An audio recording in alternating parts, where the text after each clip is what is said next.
আসসালামু আলাইকুম সুপ্রিয় শিক্ষার্থীবৃন্দ, সৃষ্টি সেন্টার স্কুল অ্যান্ড কলেজের পক্ষ থেকে তোমাদের সবাইকে স্বাগতম। আমি শেখ আব্দুল্লাহ আল মামুন, তোমাদের গণিত টিচার। আশা করি তোমরা সবাই ভালো আছো। আমিও আল্লাহর রহমতে তোমাদের দোয়ায় ভালো আছি। তো আজকে আমরা যে টপিকটা আলোচনা করব সেটা হলো সপ্তম শ্রেণীর তৃতীয় সেমিস্টার পরীক্ষার গণিত বইয়ের তৃতীয় অধ্যায়। এই যে অধ্যায়ে আমরা পরিমাপ সম্পর্কিত বিষয়টা আলোচনা করব। তো আমরা এই পরিমাপ চ্যাপ্টারটা আলোচনা করার জন্য আমরা এখান থেকে দুইটা সৃজনশীল প্রশ্ন এখানে আলোচনা করব। এই দুইটা সৃজনশীল প্রশ্ন যদি তোমরা সবাই মনোযোগ সহকারে শেখো বা বোঝার চেষ্টা করো, তাহলে আশা করি এই চ্যাপ্টারের বাকি অঙ্কগুলো তোমরা সবাই করতে পারবে। আর উদাহরণের যে অঙ্কগুলো আছে সেটাও যদি দেখো, তাহলে এই চ্যাপ্টারে আশা করি তোমাদের আর কোনো সমস্যা থাকবে না। তো আমরা আলোচনা শুরু করি। প্রথমে আমরা যে অঙ্কটা করব সেটা হলো তৃতীয় অধ্যায়ের সপ্তম শ্রেণীর তৃতীয় অধ্যায়ের 25 নং সৃজনশীলটা। এখন এই 25 নং সৃজনশীলে কি আছে আমরা একটু পড়ে দেখি কি আছে। 25 নং সৃজনশীলের যে টপিকটা আছে সেটা হলো, যে সৃজনশীল প্রশ্নটা আছে সেটা হলো, একটি আয়তাকার বাগানের দৈর্ঘ্য 25 মিটার, প্রস্থ হলো 30 মিটার এবং বাগানের ভেতরের চারিদিকে 3 মিটার চওড়া একটা রাস্তা আছে। এখন আমাদের ক নম্বরে বলেছে যে উপরের তথ্যের আলোকে আনুপাতিক চিত্র অঙ্কন করতে হবে। এখানে যে টপিক আছে বা এখানে যে উদ্দীপক আছে, এই উদ্দীপক অনুসারে আমাদের একটা চিত্র আঁকতে হবে। খ নম্বরে বলেছে রাস্তার ক্ষেত্রফল নির্ণয় করো। গ নম্বরে বলেছে রাস্তা পথে বাগানের পরিসীমায় বেড়া দিতে প্রতি মিটারে 25 টাকা হিসাবে মোট কত টাকা খরচ হবে সেটা আমাদের বের করতে হবে। তাহলে প্রথমে ক নম্বরে আমাদের বলেছে যে উপরের তথ্যের আলোকে আনুপাতিক চিত্র অঙ্কন করতে হবে। তাহলে আনুপাতিক চিত্র বলতে এখানে আমাদের উদ্দীপকে যেভাবে বলা আছে সেই অনুযায়ী একটা চিত্র আঁকতে হবে। তাহলে উদ্দীপকে আমাদের কি দেওয়া আছে, বাগানের দৈর্ঘ্য 50 মিটার। এই যে আমরা ক নম্বর 25 নম্বর বললাম, এর ক নম্বরে কি বলেছে, কিসের একটা আনুপাতিক চিত্র। তাহলে এখানে আমাদের দেওয়া আছে বাগানের দৈর্ঘ্য কত, 50 মিটার, প্রস্থ হলো 30 মিটার। দৈর্ঘ্য সবসময় বড় হয়, প্রস্থ হলো কি ছোট হয়। আর বলছে কি যে বাগানের ভেতরে 3 মিটার চওড়া একটা রাস্তা আছে। এই যে বাগান হলো, এই যে বাইরের অংশটা বাগান, এর ভিতরে 3 মিটার চওড়া, এর দৈর্ঘ্য প্রস্থ চারিদিকে কি 3 মিটার চওড়া একটা রাস্তা আছে। এটাই হলো আমাদের সেই আনুপাতিক চিত্র। এবার খ নম্বরে বলেছে রাস্তার ক্ষেত্রফল নির্ণয় করতে হবে। তাহলে রাস্তার ক্ষেত্রফল নির্ণয় করার জন্য আমরা কি করব, প্রথমে আগে কি বাগানের ক্ষেত্রফল নির্ণয় করব। বাগানের ক্ষেত্রফল নির্ণয় করার পরে রাস্তা পথে বাগানের ক্ষেত্রফল, তারপরে রাস্তার ক্ষেত্রফল, ওই বাগানের ক্ষেত্রফল থেকে রাস্তা পথে বাগানের ক্ষেত্রফলটা যদি আমরা বিয়োগ করি, তাহলে কি রাস্তার ক্ষেত্রফল আমরা পাবো। তাহলে দেওয়া আছে বাগানের দৈর্ঘ্য 50 মিটার, বাগানের প্রস্থ কত 30 মিটার। তাহলে বাগানের ক্ষেত্রফল নির্ণয় করতে হবে। আচ্ছা বাগানটা কি একটা আয়তক্ষেত্র, কারণ বাগানের দৈর্ঘ্য আছে 50 মিটার, মানে দৈর্ঘ্য বড়, প্রস্থ হচ্ছে ছোট। তাহলে বাগানটা হলো এক ধরনের আয়তক্ষেত্র। আয়তক্ষেত্রের ক্ষেত্রফল কি, দৈর্ঘ্য গুণ প্রস্থ। তাহলে বাগানের দৈর্ঘ্য হলো 50 মিটার, প্রস্থ হলো 30 মিটার। তাহলে 50 গুণ 30 করলে কত হয়, 1500। তাহলে 3 × 5 = 15 আর 2টা শূন্য, তাহলে 1500 বর্গ মিটার। এটা পেলাম কি বাগানের ক্ষেত্রফল। এবার বের করতে হবে, যেহেতু আমাদের বাগানের ভিতরে 3 মিটার চওড়া একটা রাস্তা আছে, তাহলে রাস্তা পথে বাগানের দৈর্ঘ্য কোথায় কতটুকু পাচ্ছি আমরা চিত্রের দিকে খেয়াল করি। এইখান থেকে এইটুকু হলো কি রাস্তা পথে বাগানের দৈর্ঘ্য। এখন রাস্তা পথে বাগানের দৈর্ঘ্য এটা বের করতে গেলে এখান থেকে এইটুকু হলো কি, এখান থেকে এইটুকু হলো আমাদের 50 মিটার। এই যে এখান থেকে এইটুকু হলো 50 মিটার। এখন আমাদের রাস্তা পথের দৈর্ঘ্যটা কত, এই যে এইখান থেকে এই কোণা থেকে এই কোণা পর্যন্ত। তাহলে এই যে এই পর্যন্ত কি, এই পর্যন্ত এইখান থেকে এইটুক 3 মিটার, আবার এখান থেকে এইটুক হলো কি 3 মিটার। তাহলে এই দুইটা অংশ, এই যে এইটুক আর এইটুক হলো আমাদের বাদ যাবে।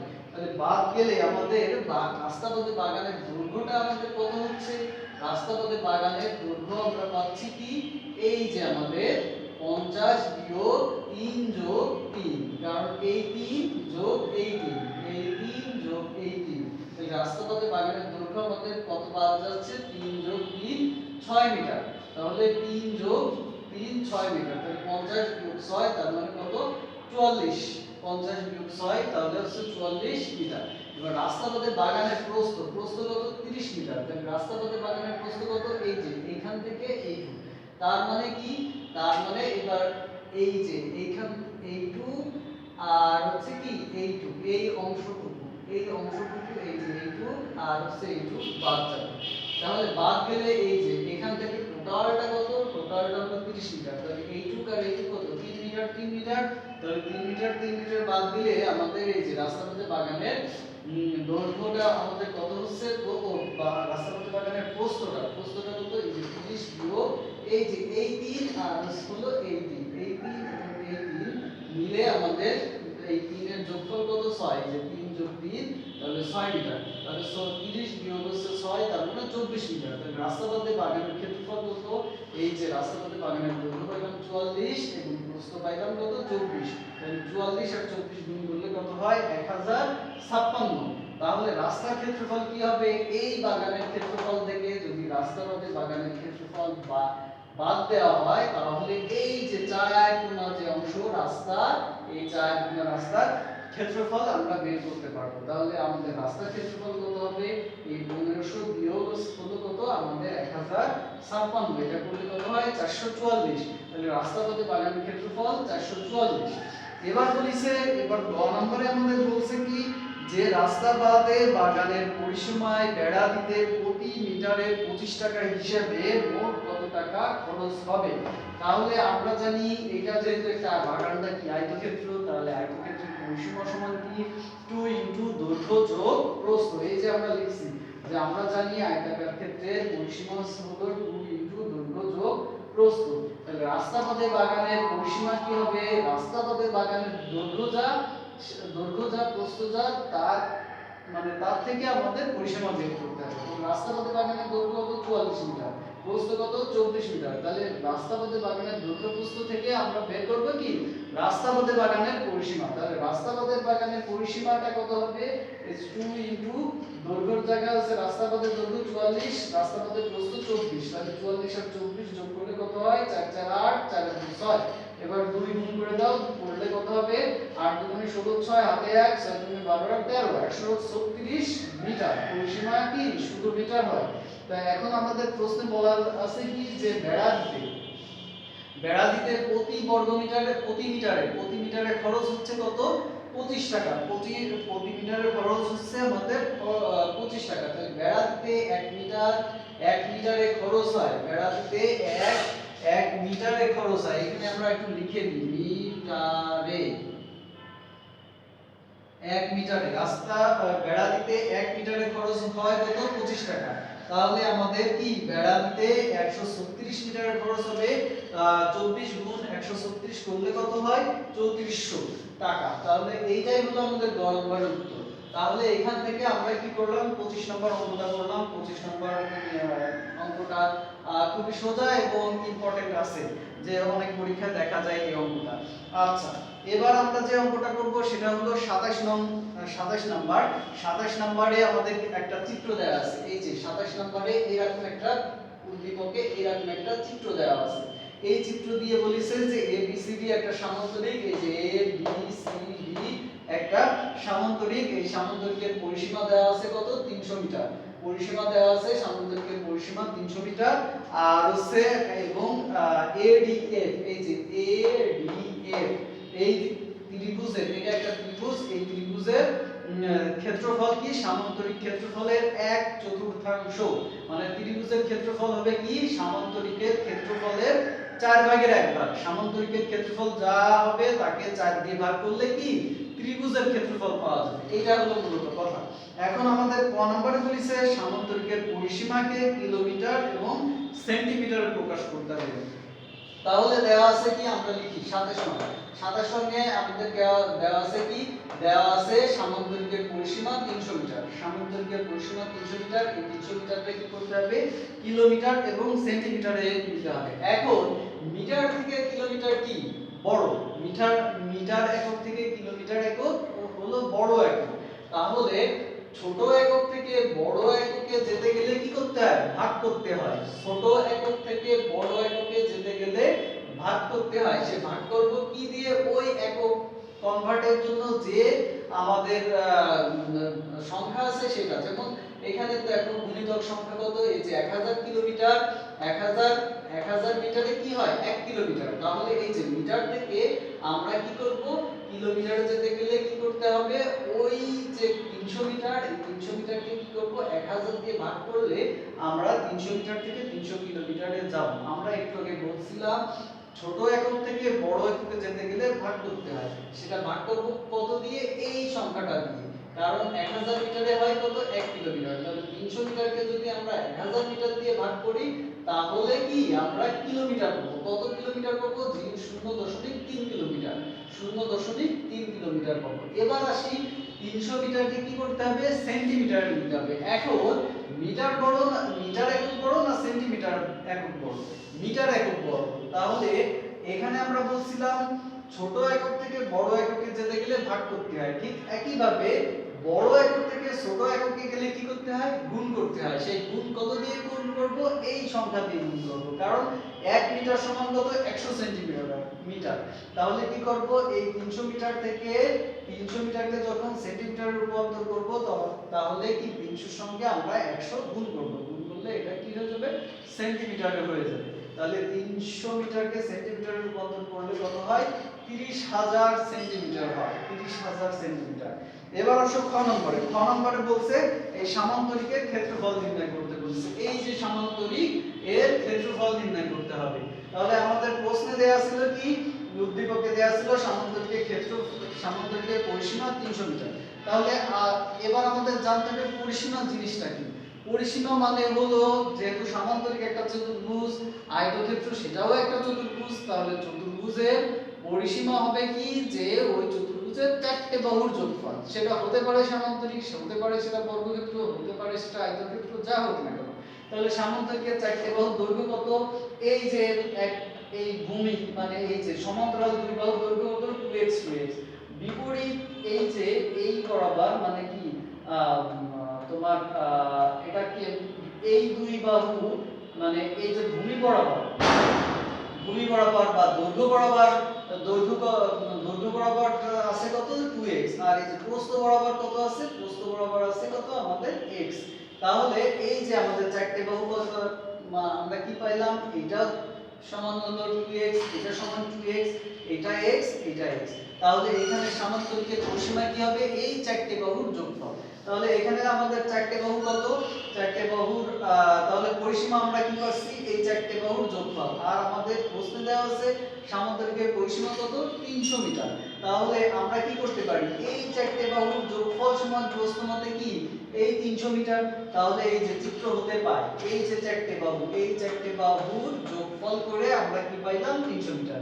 তাহলে এখানে দেখো 2x 2x x x, তাহলে এটা যোগ করলে কত হচ্ছে আমাদের 6x, 6x সমান কত আমাদের 300 মিটার। তাহলে x সমান 300 কে 6 দিয়ে ভাগ করলে কত হয় 50 মিটার। তাহলে এখান থেকে আমরা x এর মান বের করতে পারলাম, x এর মান কি হলো 50 মিটার। এবার সামান্তরিকের আমাদের ভূমি দরকার। সামান্তরিকের ভূমি না হলে কি আমরা সামান্তরিকের ক্ষেত্রফল বের করতে পারবো না। সামান্তরিকের ক্ষেত্রফলের কি, সামান্তরিকের ক্ষেত্রফলের সূত্র হলো সামান্তরিকের ক্ষেত্রফল সমান হলো কি ভূমি গুণ উচ্চতা। তাহলে সামান্তরিকের ভূমি দরকার, সামান্তরিকের ভূমি এখানে কত, সামান্তরিকের ভূমি হলো 2x। তাহলে x এর মান হলো আমাদের 50। তাহলে x এর জায়গায় আমরা 50 বসাই দিলাম, 2 গুণ 50 সমান হলো কি 100 মিটার। তাহলে আমরা সামুদ্রিকের ভূমি পাইলাম 100 মিটার। আর এর উচ্চতা, সামুদ্রিক উচ্চতা এই আমাদের উদ্দীপকে যে চিত্র আছে সেটাই আমাদের দেওয়া আছে কি 5 মিটার। তাহলে সামুদ্রিকের উচ্চতা এটা আমাদের দেওয়া আছে কত 5 মিটার। তাহলে আমাদের সামুদ্রিকের ক্ষেত্রফল সমান কি ভূমি গুণ উচ্চতা। ভূমি কত পাইলাম, ভূমি পাইছি এই যে 100 মিটার, উচ্চতা কত পাইছি 5 মিটার। তাহলে 5 100 গুণ 5 কি এত বর্গ মিটার। তাহলে ক্ষেত্রফল সব সময় কি হয় বর্গ এককে হয়। তাহলে 5 গুণ 100 তার মানে কি 500 মিটার। এবার এইটাই হলো কি আমাদের সামান্তরিকের ক্ষেত্রফল। তাহলে আমরা নির্ণয় করলাম কি সামান্তরিকের ক্ষেত্রফল হলো কত 500 মিটার। সামান্তরিকের ক্ষেত্রফল 500 মিটার। এবার গ নম্বরে আমাদের বের করতে হবে AF। AF মানে কি, এই যে আমাদের যে চিত্র দেওয়া আছে যে এই যে ত্রিভুজটা ADF এর এই AF এর মানটা আমাদের বের করতে হবে। এই যে এই AF এর মানটা আমাদের বের করতে হবে। তাহলে আমরা কি পাইলাম, খতে পাইলাম সামান্তরিকের ক্ষেত্রফল 500 বর্গমিটার। প্রশ্নমতে কি আমাদের প্রশ্নমতে আমাদের কি বলছিল, প্রশ্নমতে বলছিল এডিএফ ত্রিভুজের ক্ষেত্রফল কি হবে, সামান্তরিকের ক্ষেত্রফলের 1/4। তার মানে সামান্তরিকের ক্ষেত্রফলকে 4 দিয়ে ভাগ করলে কি পাওয়া যাবে, এডিএফ ত্রিভুজের ক্ষেত্রফল পাওয়া যাবে। তাহলে এই যে প্রশ্নমতে ত্রিভুজ এডিএফ এর ক্ষেত্রফল সমান এই যে সামান্তরিকের ক্ষেত্রফলকে 400 দিয়ে ভাগ করলাম, 4 দিয়ে ভাগ করলাম, ভাগ করলে কত পাইলাম, 125 বর্গমিটার। এইটাই হলো কি আমাদের ত্রিভুজ এডিএফ এর ক্ষেত্রফল। আর চিত্র হতে পাই, চিত্রে আমাদের দেওয়াই ছিল যে এডিএফ এর উচ্চতা কত, এই যে এডিএফ এর উচ্চতা, এডিএফ ত্রিভুজ এডিএফ এর উচ্চতা বা ডিএফ সমান কত আমাদের 5 মিটার, যা লিখি তাই। তাহলে এখান থেকে এবার আমরা জানি কি ত্রিভুজের ক্ষেত্রফল সমান কি হাফ ইনটু ভূমি গুণ উচ্চতা। ত্রিভুজের ক্ষেত্রফল হাফ ইনটু ভূমি গুণ উচ্চতা, এই যে ত্রিভুজ। তাহলে আমরা জানি ত্রিভুজ এডিএফ এর ক্ষেত্রফল সমান কি হাফ ইনটু ভূমি গুণ উচ্চতা। এখানে ভূমি কত, ভূমি হলো এফ হলো ভূমি আর উচ্চতা তো 5, তাই আমরা 5ই লিখলাম। তাহলে এই যে আমাদের শর্ত মতে কি পাইলাম, এই ক্ষেত্রফল সমান কি হবে, এই ক্ষেত্রফল 125। তাহলে শর্ত মতে এই ক্ষেত্রফল হাফ ইনটু এফ গুণ এই যে এই ক্ষেত্রফল, এটা সমান কি আমাদের 125। তাহলে এখান থেকে হাফ কি আছে, হাফ এখানে গুণ আছে, এই গুণ আছে এখানে, এখানে 2 হাফ বলতে এখানে এর নিচে সংখ্যা কত আমাদের 2। তাহলে এই 2 এখানে কি, এই 2 ভাগ সম্পর্ক, এর সঙ্গে কি 2 ভাগ সম্পর্ক, ওই পাশে নিলে কি হবে গুণ সম্পর্ক। তারপরে আসো এই 5 এর ক্ষেত্রে কি হবে, 5 হচ্ছে f এর সঙ্গে গুণ আছে, ওই পাশে নিলে কি হবে আমাদের ভাগ হবে। আর একটু ক্লিয়ার করি যে এখান থেকে দেখো হাফ আর হচ্ছে কি হাফ ইনটু f ইনটু 5, 5 সমান কত 125। এইখানে হাফটা f এর সঙ্গে গুণ আছে, তাহলে ওই পাশে নিয়ে গেলে কি হবে, হাফটা উল্টে যাবে, উল্টে গেলে কি হবে 2 নিচে আছে চলে যাবে কি উপরে চলে যাবে, 2 নিচে আছে যাবে কত উপরের দিকে। তাহলে নিচে 2 উপরে গেলে কি 125 এর সঙ্গে 2 গুণ হবে। এবার f, তাহলে আমরা কি পাইলাম, f সমান f ইনটু 5, f গুণ 5 সমান কত 125 গুণ 2। এবার f এর সঙ্গে 5 কি আছে গুণ, তাহলে ওই পাশে নিলে ভাগ হলে কি হবে 125 গুণ 2 ভাগ 5 গুণ, এখানে 5 গুণ ছিল এই পাশে ভাগ করলে এবার আমরা দেখি কি কি কাটা যায়। এই 5 দিয়ে যদি 125 কে কাটি তাহলে আমরা পাই কত, 5 25 কি 125, এই যে 5 25 125, 5 25 125, তাহলে 25 গুণ 2, এই 25 গুণ 2 তাহলে 50।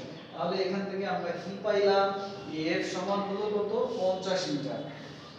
এটাই ছিল আমাদের আলোচনার বিষয়। এখানে আমরা আলোচনা করছি 25 এবং 27 নাম্বার, যেটা এই পরিমাপ চ্যাপ্টার মানে 3 চ্যাপ্টারের একটু মানে কি একটু গুরুত্বপূর্ণ বা তোমাদের সমস্যা হতে পারে এরকম দুইটা অঙ্ক আজকে আলোচনা করলাম।